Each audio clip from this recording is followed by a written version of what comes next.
ठीक नहीं। वो कभी फिसल नहीं सकते जिन्होंने कष्ट को गले लगाकर आगे बढ़ा है, और जिन्होंने संपत्ति को देख करके कि अमुक आश्रम के गुरुदेव संपत्तिवान, उनके शिष्य बनेंगे, हम उनके अधिकारी बन जाएंगे, जब विपत्ति आएगी, कष्ट आएंगे तो फेल हो जाएंगे। कभी भी संपत्ति को देखकर शिष्य नहीं बनना चाहिए, वैभव को देखकर शिष्य नहीं बनना चाहिए, सदैव भगवान को देख करके आगे बढ़ना चाहिए। जो ये क्षणिक वैरागी होते, इन पर जब कसौटी कसती है माया, तो ये लोग भाग पड़ते हैं, फिर इनको घर ही में देखा जाता है। महाप्रभु के रघुनाथ दास जी ने कहा, प्रभु कसौटी तो वैरागियों की होती, हम तो आपके बच्चा हैं। ये बहुत बचने का बहुत सुंदर उपाय है। प्रभु, क्या आपकी कृपा रूपी अमृत का पान करने वाले को कभी क्या विषय भी सता सकता है नाथ? क्या आपके चरणों का आश्रय लेने वाले को कभी राग फंसा सकता है? प्रभु ने धीरे से कहा, ठीक बात है, तुम्हारी ठीक बात है, पर अभी मेरी आज्ञा है, तुम जाओ, अभी घर जाओ। मैं यहां से लौटकर पुरी जाऊंगा,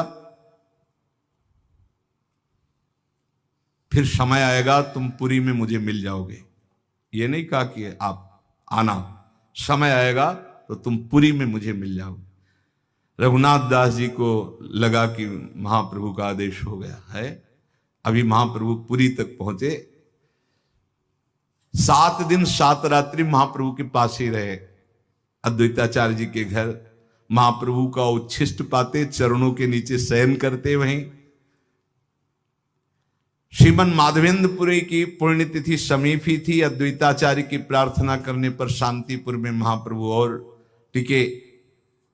कई दिन तक आनंद मिलता रहा रघुनाथ दास गोस्वामी को महाप्रभु की उच्छिष्टामृत का। महाप्रभु फिर वहां से जब चले तो रघुनाथ दास गोस्वामी जी रोते हुए घर आए।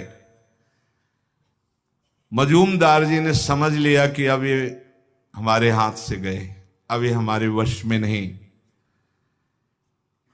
कड़ा पहरा लगा दिया कि अब तो प्यार की जरूरत नहीं, शासन की जरूरत है। 1 मिनट के लिए भी 10 छड़ीदार साथ, शयन, लघुशंका, शौच, कहीं भी बाहर, स्कूल जाना बंद, विद्यालय संस्कृत के जाना बंद।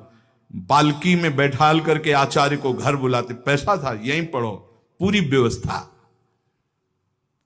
रघुनाथ दास जी जब इतने बंधन में कुछ दिन रह रहे थे तो किसी वैष्णव